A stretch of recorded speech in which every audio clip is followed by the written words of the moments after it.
Now, in recent days, the United Nations says it's received credible reports that the Chinese government is forcing the Muslim minority Uyghur community into so-called re-education camps. A UN human rights panel has been told that Beijing has turned the northwest province of Xinjiang into a no-rights zone and a huge internment camp for this community with the aim of fighting religious extremism. China has yet to make any official comment about these reports. Well, for more on this story, we can cross now live to Washington and speak to Nuri Turkel, who, as well as being an attorney, works as the chairman of the board for the Uyghur Human Rights Project. Thank you very much for being with us here on France 24. First of all, what has been your initial reaction to these reports that the UN has received? Have they come as any surprise to you? First of all, I want to thank this particular UN body, in particular Ms. McDougall, for making this powerful statement calling on attention to the worsening human rights catastrophe relating to Uyghur people in China. This report has been long overdue, and this statement came out yesterday. Sends a very powerful message not only to the Chinese but also the people in the civilized world who have been told never again during the Second World War. The Uyghur people is facing humanitarian catastrophe. It requires a timely response, not by only the United States government that has shown public support in recent weeks, but also the European democracies that need to stand up and call it what it is with respect to the Uyghurs being subject to internment camps in the 21st century on our watch. Now, the government in Beijing has yet to offer any comment about these rumors and reports. What do you make of their silence? The Chinese government has a habit of misinforming, denying, or fabricating stories. The Chinese government has been telling the world that the Uyghurs, along with the Tibetans and other ethnic minorities, are happy minorities in China. In fact, the Tibetans and Uyghurs in particular have been subject to various forms of racial discrimination in the recent years, in particular.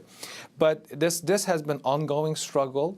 The Uyghurs have been struggling to exist as a distinct ethnic people, but the Chinese government has seen Uyghurs' ethno-national identity as a stumbling block for their long-term political, geopolitical objectives for a domestic consumption and also for its global ambition to expand its influence around the world. The Chinese government have been punishing the Uyghur people as an ethnic group based on their religious and ethnic identity. The Chinese government has seen Uyghurs' ethno-national identity as a political threat. And the worst part of it is that this has been going on more than a year. The Western countries, Western societies have not been spoken out. Only the United States government in the last couple weeks particularly have been very vocal.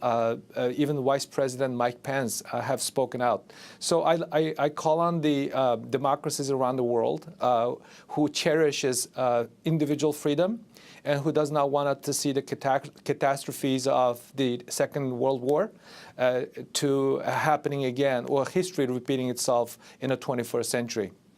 Just why, in your view, have Muslim countries remained silent on this issue, given that the Uyghur are, after all, the second largest Muslim ethnic group in China? It is an irony.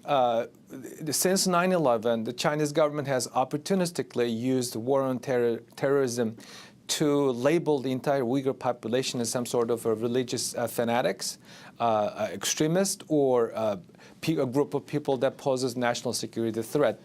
When you look around the world, anything that happens with respect to Islam or Muslim people, the Muslim countries allow its citizens to pour onto the streets, to burn flags and chant anti-West, particularly anti-American slogans.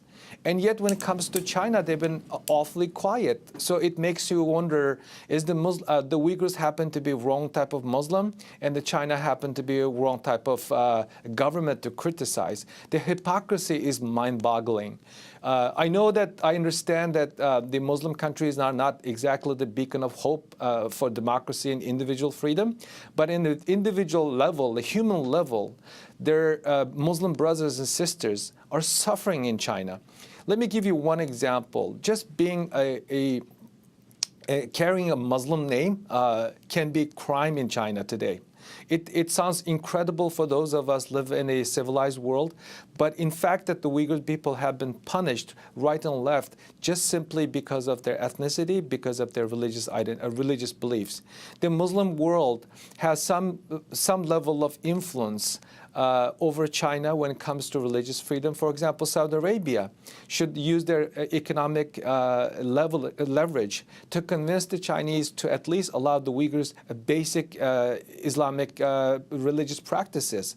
Nuri Tokel in Washington, D.C. That's all we have time for, I'm afraid. Thank you very much for being with us here on France 24.